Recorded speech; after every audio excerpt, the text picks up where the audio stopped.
Monsieur appareil photo hybride, pourquoi au bout de 29 minutes et 59 secondes, tu t'arrêtes?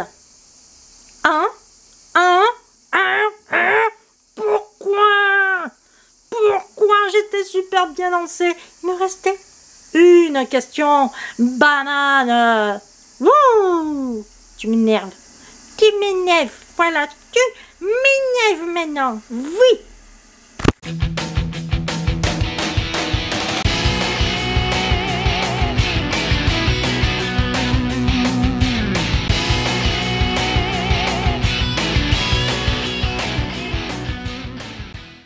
Hello tout le monde, j'espère que tu vas bien. Donc aujourd'hui on se retrouve dans ma FAQ, on s'en fout, dans ma foire aux questions. Donc je te souhaite un bon visionnage, c'est parti, on y va, on y go. Non, on n'est pas go du tout, mais alors vraiment pas.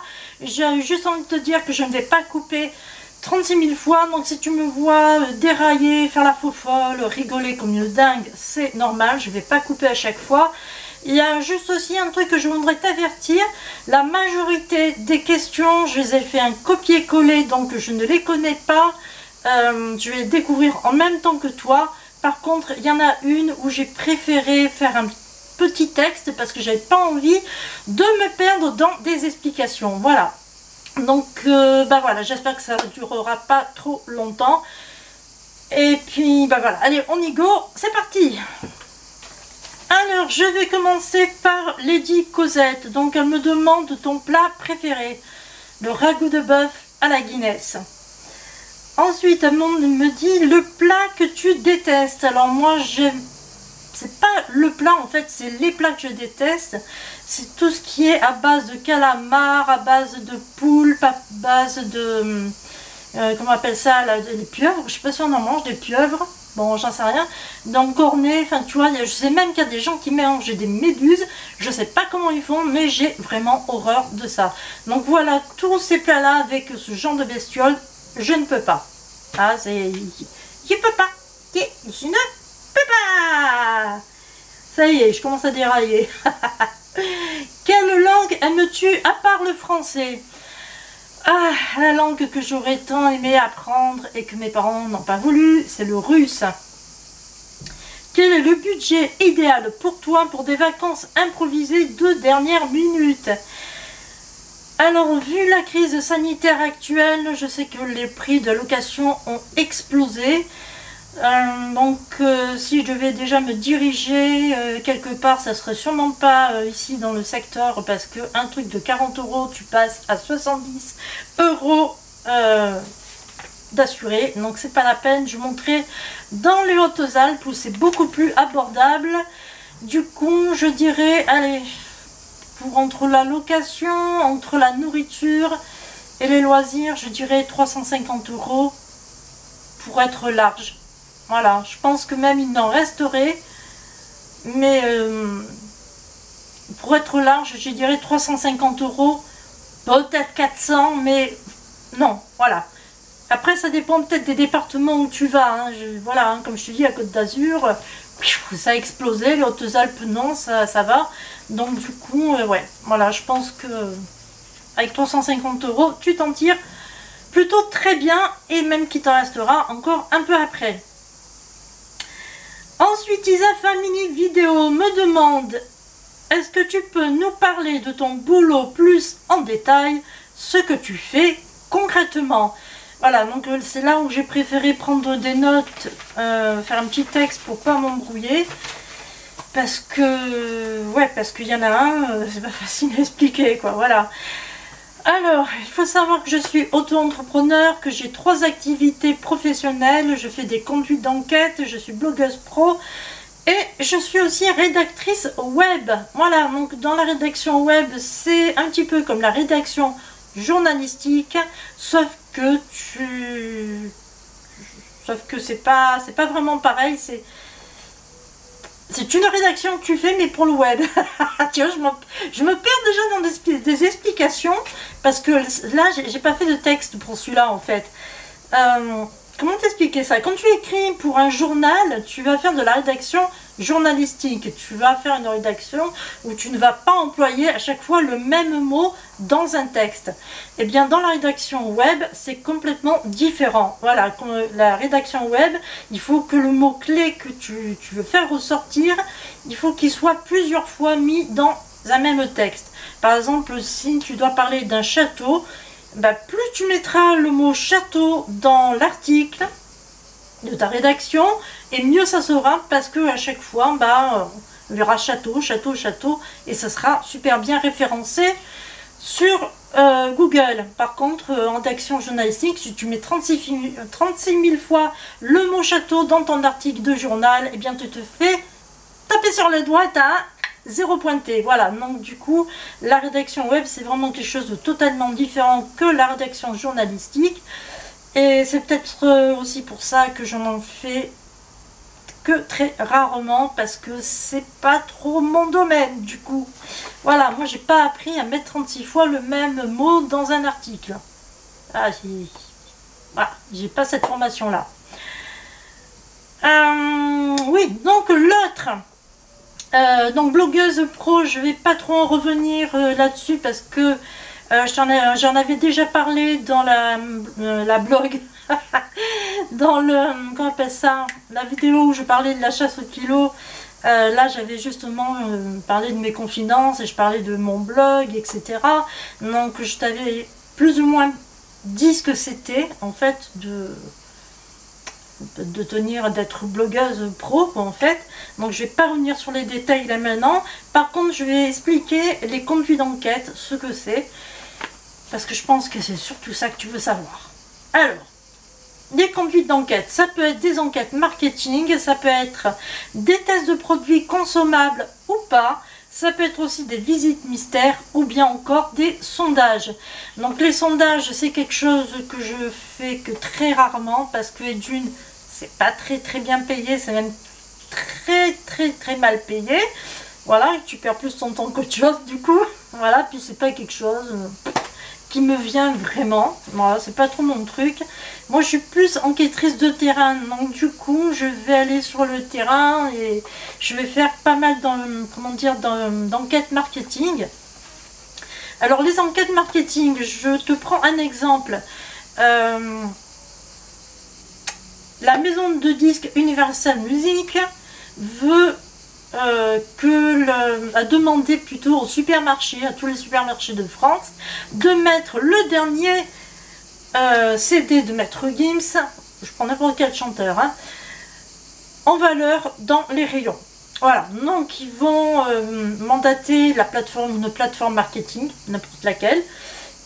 La plateforme marketing va mettre une annonce, et va demander aux enquêteurs d'aller dans des supermarchés et de regarder si effectivement le dernier album de Maître Gims est bien mis en valeur dans le rayon, ou alors si on ne le voit pas du tout. Voilà. De là, toi tu fais ta petite enquête, tu envoies tes réponses, la plateforme marketing reçoit ton enquête, et le transmet donc à Universal Music. Comme ça, eux, ils auront un œil pour voir si effectivement tous les supermarchés auxquels ils ont demandé à ce que soit mis en valeur le dernier CD de Maître Gims, ça a été fait ou pas. Ceux qui c'est ok, bah, c'est ok. Ceux qui l'ont pas fait, il y aura peut-être un petit rappel à l'ordre. Voilà, tout simplement. Et là, ça peut être pour Universal Music, ça peut être pour la marque Danone, ça peut être pour Coca-Cola, ça peut être pour une marque de rasoir, ça peut être, je sais pas moi, pour des préservatifs, hein, aussi, pourquoi pas, enfin voilà. Ça peut être pour n'importe quelle marque. Donc voilà, la principale chose de l'enquête marketing, c'est ça. Ensuite, tu as les tests de produits consommables ou pas. Alors, qu'est-ce que c'est? Un test de produits consommables, c'est par exemple des cornflakes qu'on te demande de tester. Voilà. Admettons que, je sais pas, je crois que c'est Nestlé qui fait qui sont des cornflakes. Et puis, avant de le mettre sur le marché, il aimerait bien savoir combien il y a de personnes qui ont aimé. Et voilà. Donc, pareil, ils vont faire... ils vont mandater comment dire, une société qui va demander à des testeurs d'essayer le produit des céréales justement en question. On va recevoir une grille et dessus il faudra dire quel est... est-ce qu'on a aimé la texture, est-ce qu'on a apprécié le goût, est-ce qu'on a aimé le croquant, etc., etc. Enfin, il va y avoir plein de questions auxquelles il faudra que tu répondes.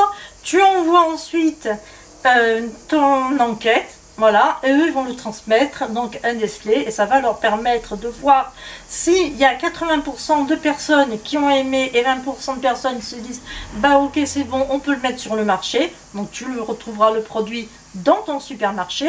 Et si par exemple il y a eu 40% de personnes qui ont aimé et 60% de personnes qui n'ont pas aimé, dans ce cas là ils ne le mettent pas sur le marché de suite, ils vont tout faire pour l'améliorer. Voilà, le test de produits consommables c'est ça.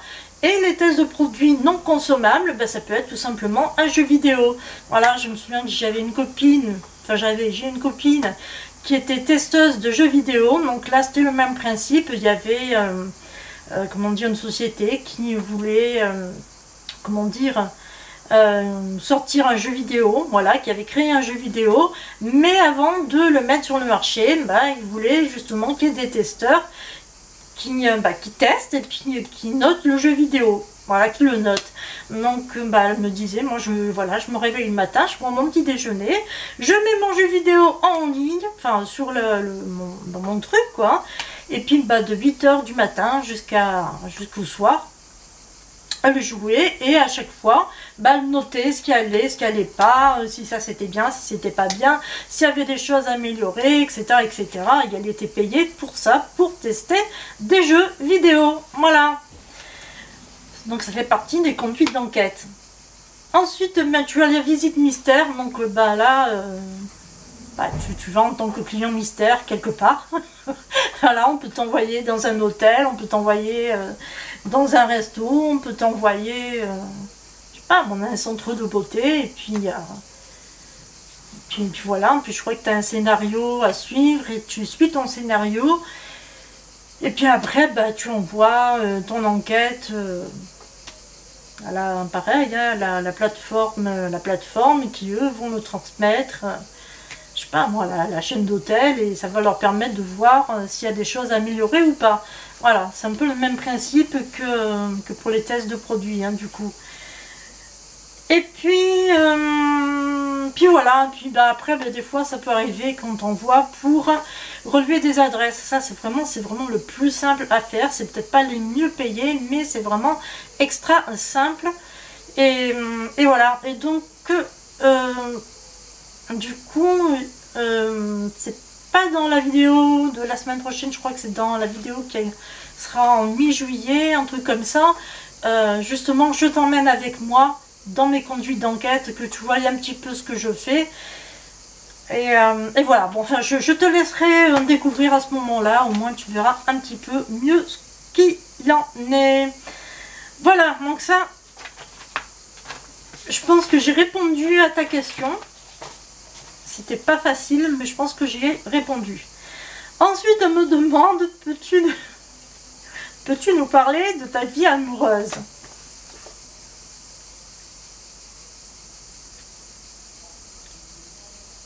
Alors, je réponds ou je réponds pas?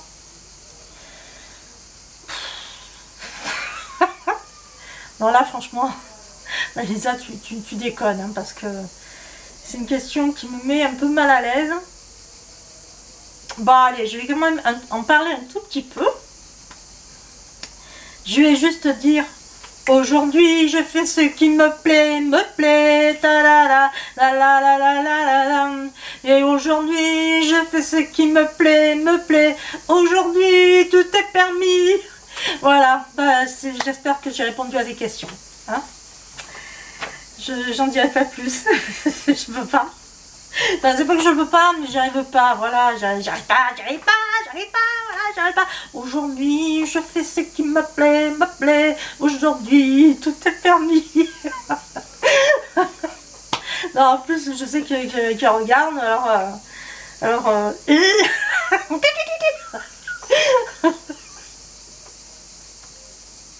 bon, on se calme. Eh oui, eh oui, eh oui, eh oui, eh oui. Bon, je vais arrêter de faire la faux folle là, parce que ça va pas. Ah, ta passion pour les voyages et découvertes, tu sais d'où elle te vient? On fait partie des gens du voyage.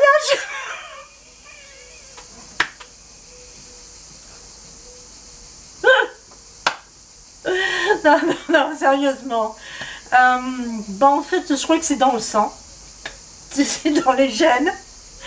Parce que mes grands-parents, ce sont des grands voyageurs. Ma mère adore les voyages. Mon père, pareil. Mon frère, il était tout le temps en vadrouille. Ma soeur, elle vivait et elle travaillait que pour voyager. Voilà. Et puis moi j'ai pris le même chemin qu'en fait. Et ouais, donc je crois que c'est de nature en fait, c'est inné, c'est comme ça, on est né comme ça, voilà. On a le voyage dans la peau et on est des grands voyageurs, voilà. D'ailleurs, tu savais que Olivier de Kersauzon, on l'appelait le Digan des mers. Ouais, Olivier de Kersauzon et Tabarly, on les appelait les Digan des mers. Parce qu'ils étaient plus souvent sur leur voilier que chez eux. C'était pas des sédentaires. Et voilà, ils passaient clairement leur temps d'année sur les mers, enfin sur leur voilier, mais jamais, jamais à la maison. Si, ils étaient à la maison, mais la plupart, j'arrive plus à parler, coupé. Mais le plus clair de leur temps, voilà, c'est ça, ils étaient sur leur voilier, ils étaient mordus de la mer, et du coup, ouais, on les appelait les Diganes des mers, parce qu'ils étaient tout le temps sur leur voilier, tout le temps en voyage. Ouais, je pense que, ouais, mon père, on aurait pu le qualifier des Diganes des mers.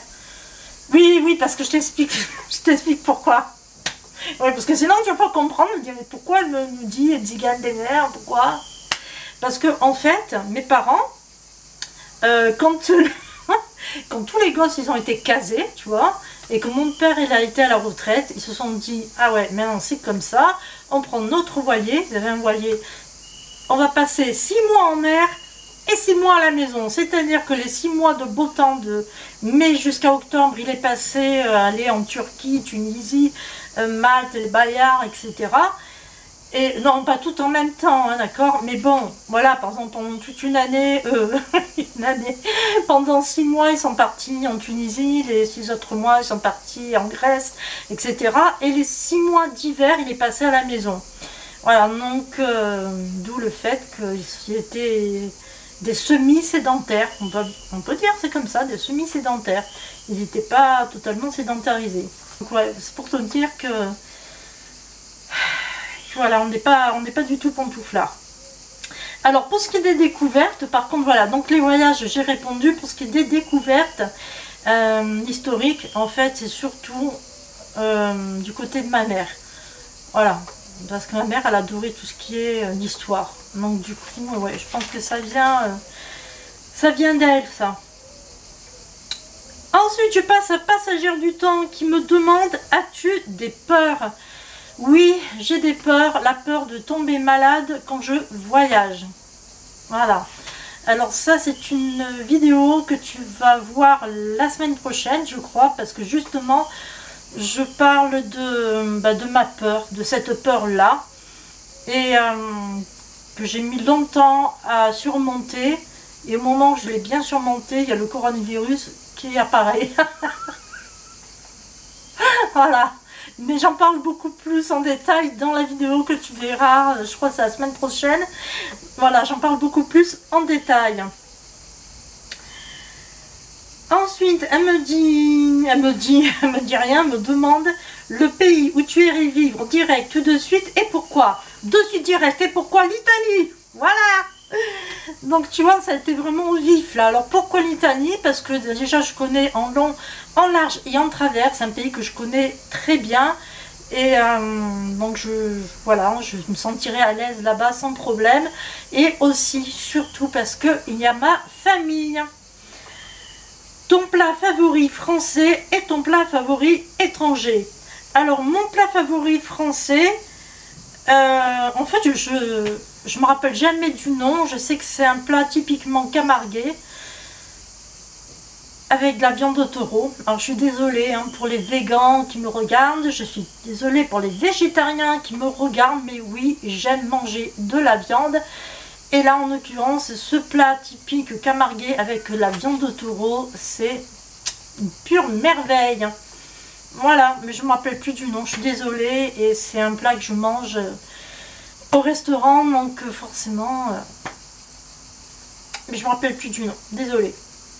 Et mon plat favori étranger, bien c'est ce que j'avais dit à Cosette justement, c'est, enfin Lady Cosette, pardon, c'est le ragoût de bœuf à la Guinness.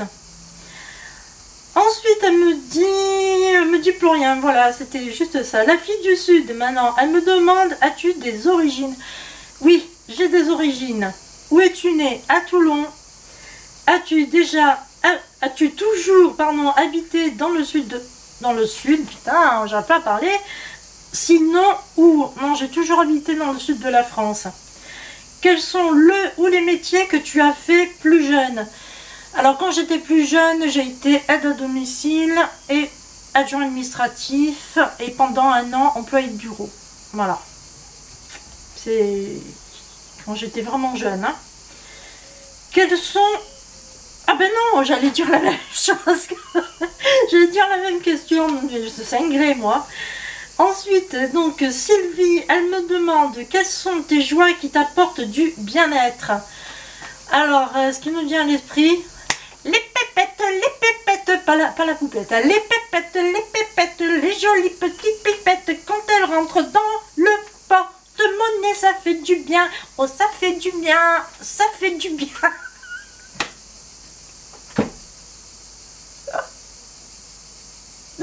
Voilà, bon, c'est avoir plein de petites pépettes. Des sous. Non, franchement, attends, sérieusement, toi là qui me regarde, quand tu sais que t'as plein de pépettes dans le porte-monnaie, ça te fait pas du bien? Hein, franchement, ça te fait pas du bien. Quand tu as, je sais pas moi, 1000 euros qui te rentrent, 2000 euros qui rentrent, tu as dit, waouh, putain, trop bon. Bah voilà, moi, c'est une de mes joies. Après, si je devais remonter bien avant dans le temps, je dirais que ça a été la naissance de mon fils. Voilà, ça c'est une joie immense que j'ai eue. C'est la naissance de mon fiston, voilà. Et puis, ouais, puis voilà, je pense que c'est tout. S'il y a autre chose qui arrive entre temps, je le dirai. Mais là dans l'immédiat, c'est ça. As-tu une... Alors, citron pourpre... Citron pourpre me demande, as-tu une phobie paralysante pour quelque chose? Donc non, je n'ai pas de phobie paralysante. Par contre, il y a un truc que j'ai énormément peur. Pas au point que ce soit paralysant, mais je peux pas, c'est les blattes. Voilà. Alors, tu vois, je vais me retrouver en face d'un rat. Bon, je dirais pas que j'aurais pas peur, mais ça va, tu vois. Mais par contre, s'il y a des blattes qui grouillent là, je peux pas, c'est plus fort que moi, je peux pas. Donc, est-ce que ce serait paralysant? Non, je crois que je vais m'enfuir en courant. oui, je sais, ça peut paraître bizarre, mais ouais, c'est comme ça. Après, Road and Trip qui me demande comment as-tu choisi le nom de ta chaîne, la bulle voyageuse. Alors, comme j'expliquais la dernière fois dans la vidéo La chasse au kilo, je sais que ça n'a rien à voir avec une chaîne, la bulle voyageuse, mais bon, j'expliquais quand même en faisant mes confidences que quand j'ai créé ma chaîne, la première fois, elle portait le même nom que mon blog, c'est-à-dire la bulle des machins choses. J'avais commencé par tout ce qui était beauté, ensuite comme c'était pas mon truc, je m'étais tournée vers la musique, et puis comme j'avais eu des petits problèmes avec les droits d'auteur, etc. Il a fallu que je choisisse autre chose, et vu que moi j'adore voyager et que j'adore aussi partager, je me suis dit bah, tant qu'à faire, autant partager ce que je découvre quand je voyage, voilà. Et bah, c'est comme ça qu'est arrivé le nom de la bulle voyageuse, parce que la bulle qui découvre, je trouvais ça, non, la bulle qui voyage, c'était pas très top. La bulle voyageuse, ça représentait beaucoup mieux ce que je faisais. Voilà. Bon, là, effectivement, avec la vidéo je trie mes sacs à main, c'est un peu moins voyage, mais voilà. Sinon, je parle voyage et je parle de tout ce qui est autour du voyage. D'où le nom, la bulle voyageuse, qui correspond beaucoup mieux à ce que je fais maintenant. Alors, ensuite, Mademoiselle Barbie. Alors, elle me demande quel personnage connu aurais-tu voulu être?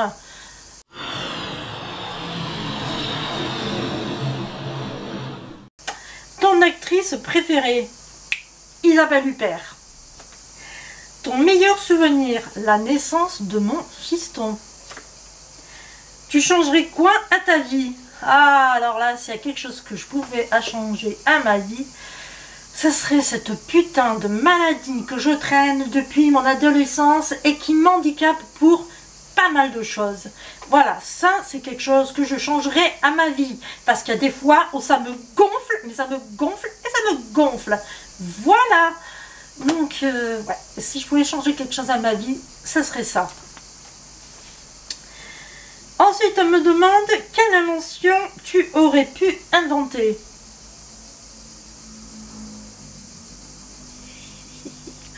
Oula, ça c'est la question piège. Eh ben, je sais pas. D'invention que j'aurais pu inventer. En fait, c'est pas une invention. Allumer le feu. Mais c'est pas une invention, ça. Hein. Non, je sais pas. Qu'est-ce que j'aurais pu inventer?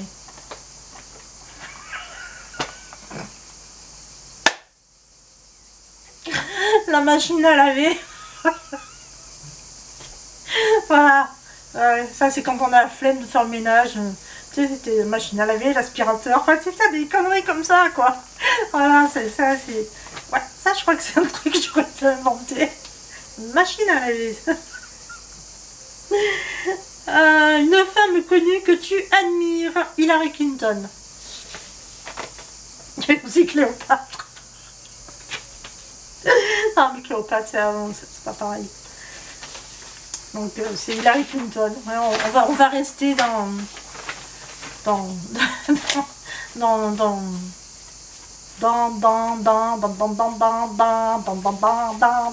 va rester là maintenant dans notre époque, voilà. Je vais enfin arriver à le dire. Ensuite, j'ai eu quand même des gens sur Instagram qui m'ont posé des questions. Alors, il y a Life Diamond Diam qui me demande... elle a deux questions. Donc elle me dit: aimes-tu vivre dans la campagne ou bien dans une grande ville? Sans hésiter, dans la campagne. Comme tu aimes bien voyager, quelle est ta prochaine destination et avec... Bon, j'espère qu'il va pas me faire défaut. Tu me fais pas défaut. Non, parce qu'il a coupé. Hein. Voilà. Bon, enfin, juste pour te dire, oui, alors la deuxième question que la Diamond me posait, c'est comme tu aimes bien voyager, quelle est ta prochaine destination et avec qui? Alors, la prochaine destination, ça devait être la Grèce et ça devait être avec mon fils. Mais vu la crise sanitaire actuelle, il y a le virus qui traîne un peu partout, on a fait une croix dessus parce que c'est tout simplement pas possible, c'est pas très sage de voyager dans des pays étrangers. Pour novembre, parce que oui, je devais partir en mars en Pologne, on l'a reporté en novembre. Mais là, c'est un petit peu pareil parce que justement, comme on ne sait pas trop du tout comment ça va se passer, voilà, donc je peux pas te donner de réponse vraiment concrète parce que bah, justement avec ce qui se passe actuellement, c'est plus au jour le jour que voilà, je sais pas quoi te dire. Voilà, je peux pas te répondre à cette question parce que voilà, vu la crise sanitaire actuelle, on peut pas prévoir de partir quelque part, c'est pas possible. Voilà, c'est pas possible. Donc le jour où ils auront inventé un vaccin et qu'on pourra revoyager normalement sans problème, et bien là je pourrais te dire, mais pour l'instant je peux pas répondre à ta question. Alors après Dark Carrie, donc je vais te mettre sa chaîne vidéo dans le petit, enfin en barre d'infos. Elle me demande, as-tu une couleur de cheveux excentrique que tu rêverais d'avoir, telle que le bleu, le noir, le vert? Eh ben oui, il y a une couleur excentrique que j'aurais voulu toujours avoir, le vert, voilà. Et je me souviens même quand j'étais jeune, et là c'est une petite anecdote que je vais te dire, quand j'étais jeune, je disais tout le temps à ma mère, le jour où je me teindrai les cheveux, ça sera en vert. Voilà, bah au total, ils sont en rouge. Mais ouais, c'est toujours... ça a toujours été une couleur que j'aurais voulu porter, le vert. Et mais bon, voilà, non, je pense que je suis un peu trop vieille pour porter. Puis bon, à l'époque, c'était pas possible, hein, en tant qu'adjoint administratif. Voilà, ah, je pense que tu peux comprendre. Hein, voilà, il y a des métiers où tu peux te permettre d'avoir des cheveux colorés, comme le vert, le rose, ou ce que tu veux. Et puis il y a d'autres métiers où bah, il faut que tu sois sobre et du coup, voilà. Voilà, donc j'espère que j'ai répondu à ta question. Voilà, donc j'espère que cette petite vidéo t'a plu. En tout cas, je remercie tout le monde d'avoir joué le jeu en me posant vos questions. C'était vraiment super. J'ai vraiment adoré répondre à tout ça. Alors j'espère que j'en ai suffisamment dit sur ma vie amoureuse, hein, parce que j'ai pas voulu rentrer dans les détails. J'espère qu'avec cette réponse, bah, vous aurez compris ce qu'il en est. Et puis bah voilà, donc j'espère aussi que j'ai bien expliqué comment dire, mes activités professionnelles, parce que j'avais peur de m'embrouiller, donc j'espère que vous avez compris. Bon, enfin bref, voilà. Bah c'est simple, voilà, donc j'ai adoré répondre à vos questions, et puis bah je te dis bye bye, à plus pour une autre vidéo, et n'oublie pas que la semaine prochaine, il y en a une autre qui sort. Voilà, allez, on y va. Go, go, go, go. Bye bye, et porte-toi bien. Bisous.